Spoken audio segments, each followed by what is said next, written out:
जंगल की तराई में गहरा दलदल था। आए दिन कोई न कोई जानवर दलदल में फंसकर अपनी जान जोखिम में डाल लेता था। यह जंगल घने छायादार वृक्षों से ढका हुआ था। यह दोपहर में ही शाम होने का आभास होता था। इस दलदल वाले जंगल में ढेर सारे जानवर रहते थे। सभी जानवर एक दूसरे का बहुत ख्याल रखते थे। जंगल को हरा भरा रखने में हर जानवर अपना योगदान देता था। कोई पौधों में पानी डालता, खाद और कोई आसपास में कचरा इकट्ठा होने नहीं देता। इसी वजह से यह जंगल इतना खूबसूरत हो गया था। यहाँ आम, लीची और अमरूद के ढेरों पेड़ थे। अंगूर की बेलें लटक रही थी। सभी जानवर खूब फल खाते और स्वस्थ रहते थे। जीवन में सुख, चैन और भरपूर शांति थी। हर सुबह सभी जानवर मीटिंग करते थे और अपना दुख सुख एक दूसरे से बांटते थे।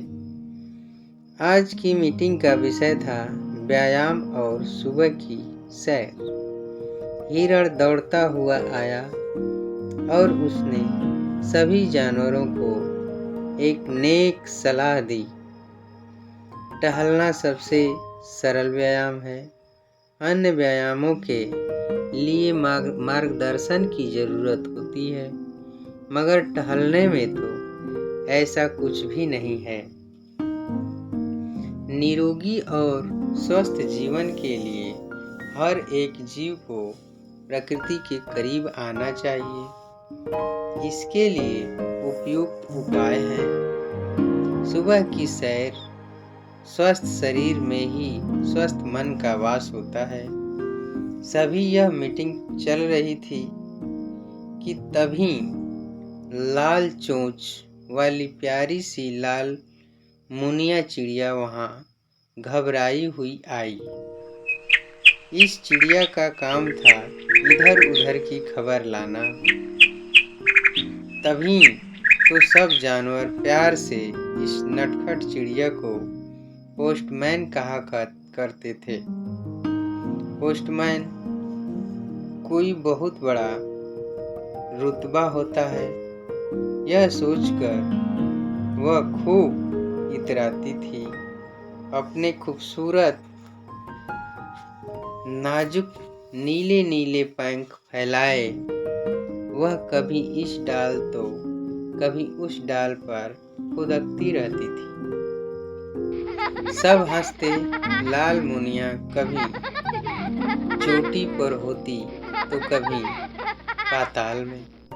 पर यह क्या, आज तो तुम बहुत घबराई हुई हो।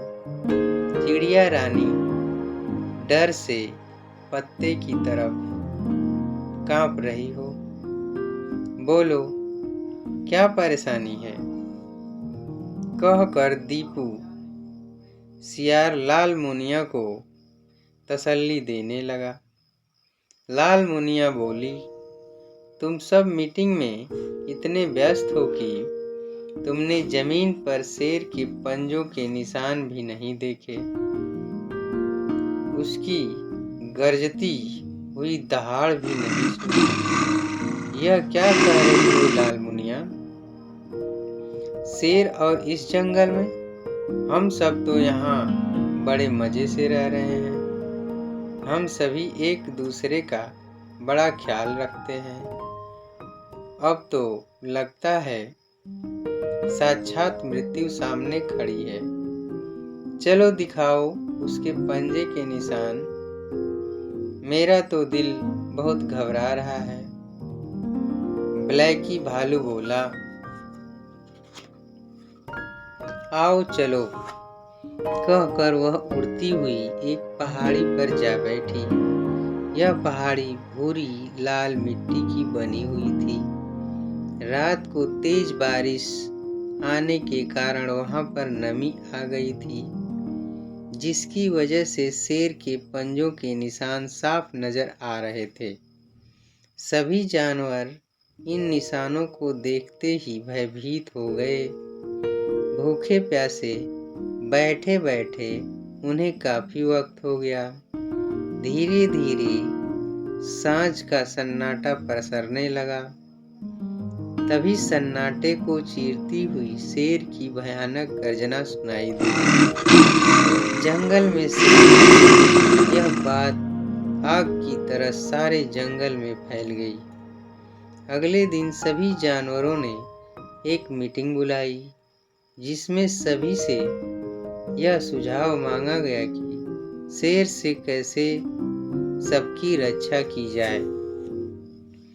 सबसे पहले सभी ने लाल मुनिया को यह काम सौंपा कि वह पहले यह पता लगाए कि शेर कहाँ डेरा डाले हुए है। लाल मुनिया बड़े घमंड में बोली, यह कौन सी बड़ी बात है, मैं तो एक ही उड़ान में पता लगा लूंगी। लाल मुनिया ने आसमान की तरफ देखा। बरसात का मौसम था। काले काले बादल गरज गरज कर बरस रहे थे। लाल मुनिया तेजी से पंख फड़फड़ाकर उड़े जा रही थी। तेज तूफानी हवा भी उसे रोक नहीं पा रही थी। बारिश में उसके पंख भीग गए थे, फिर भी वह थकी नहीं थी। सच, जो लोग लगन और मेहनत से काम करते हैं, सफलता उनके कदम चूमती है। जल्दी ही लाल मुनिया को शेर का पता चल गया। उसने दलदल वाली गुफा जैसे ही देखी। वहां लगे एक नीम के पेड़ पर बैठ गई। कुछ देर बाद ही शेर दहाड़ता गुफा से बाहर निकला और गुफा के आगे बनी पत्थर की एक चट्टान पर बैठ गया। उसकी दहाड़ से सारा जंगल थर्रा गया। लाल मुनिया डर से कांपने लगी। वह तुरंत वहां उड़ चली जहां सारे जानवर उसका बेसब्री से इंतजार कर रहे थे। जैसे ही लाल मुनिया वहां पहुंची, सबने उसे घेर लिया। लाल मुनिया डर कर धीरे से बोली, वह शेर दलदल वाली गुफा में छिपा है। अब वह शिकार पर निकलेगा और हम सब एक एक करके कम होते जाएंगे। अब हम ऐसा क्या करें जिससे सांप भी मर जाए और लाठी भी ना टूटे। बूढ़ा सियार बोला। तभी लाल मुनिया बोली, चीकू खरगोश बुद्धि में हम सबसे ज्यादा है। दलदल वाली गुफा के ठीक ऊपर जो सबसे ऊंची पहाड़ी है, वह उसमें रहता है।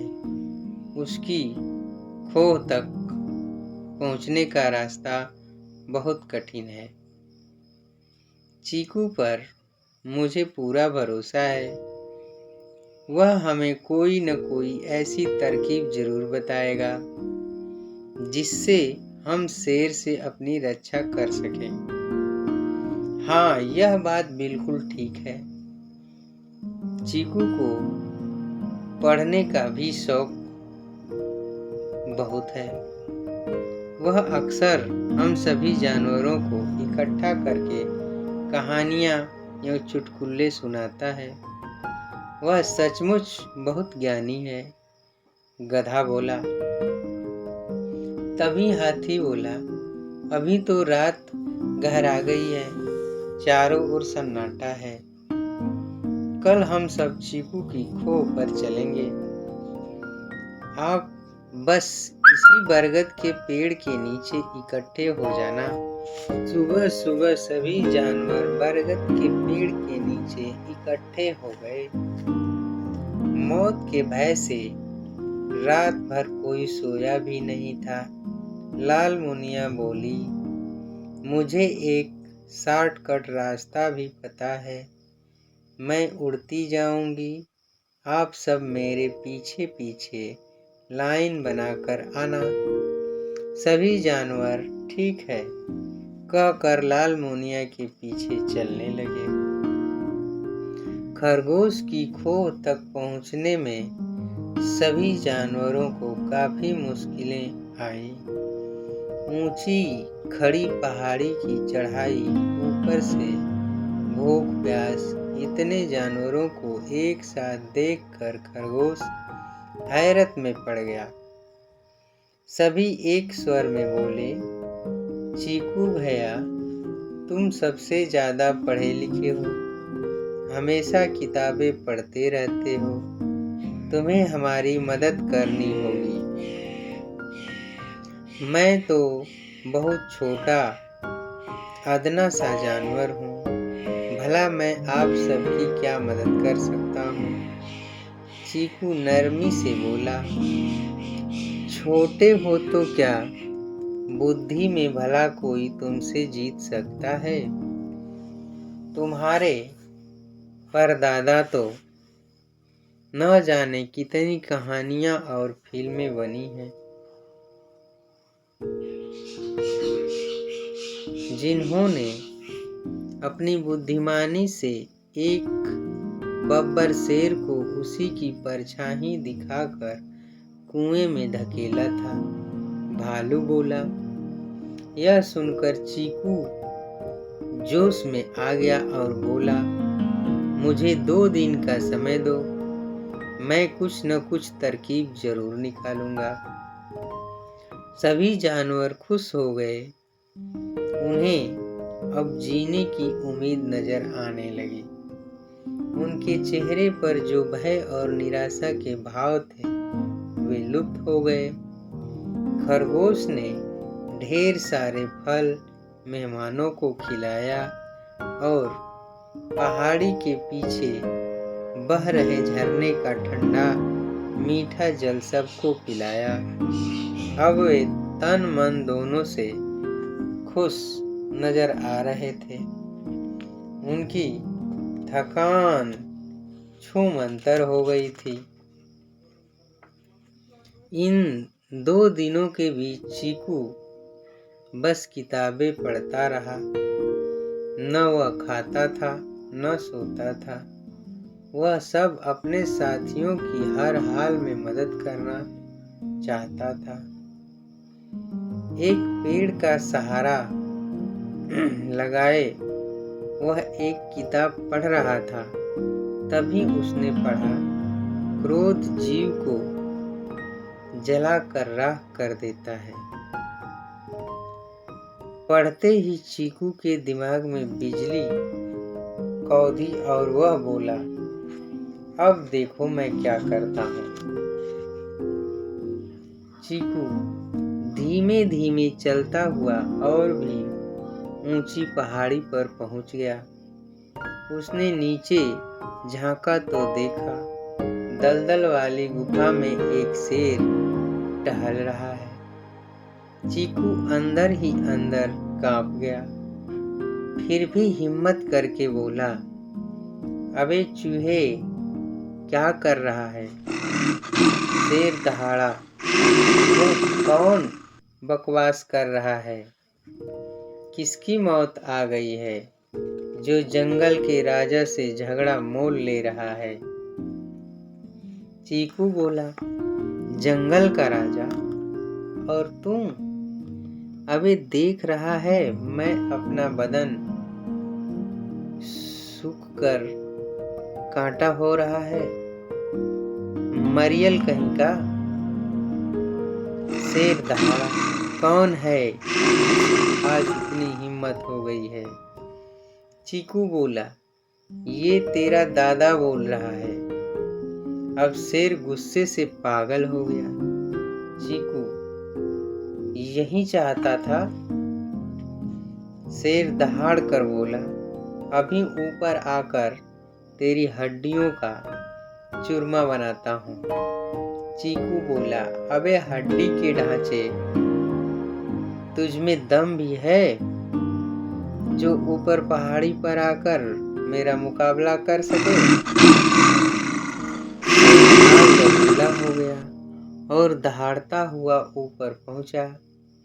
पहाड़ी बहुत ऊंची थी। उसके पहुंचने से पहले ही खरगोश अपनी छोटी सी खोह में जाकर सो गया। शेर दहाड़ता रहा, आखिर कब तक इंतजार करता। अंत में थक हार कर वह नीचे उतर गया। वह बुरी तरह थक गया था। अभी वह नीचे पहुंचा ही था कि उसे खिलखिलाकर हंसने की आवाज आई। उसने देखा कि चीकू ऊपर से उसका मजाक उड़ा रहा है। अबे गीदड़, ऊपर आना, क्यों डर गया क्या? शेर गुस्से से बोला, अभी आता हूँ, आज तू जिंदा नहीं बचेगा। वह फिर ऊपर चढ़ने लगा। शेर ऊपर पहुंचता तो चीकू नदारद था। अब यह रोज का नियम हो गया था। चीकू उसे ऊपर की पहाड़ी से कुछ न कुछ कहकर उकसाता और वह क्रोध में उफनता हुआ ऊपर पहुंचता, लेकिन चीकू को वहां न पाकर और भी क्रोधित हो जाता।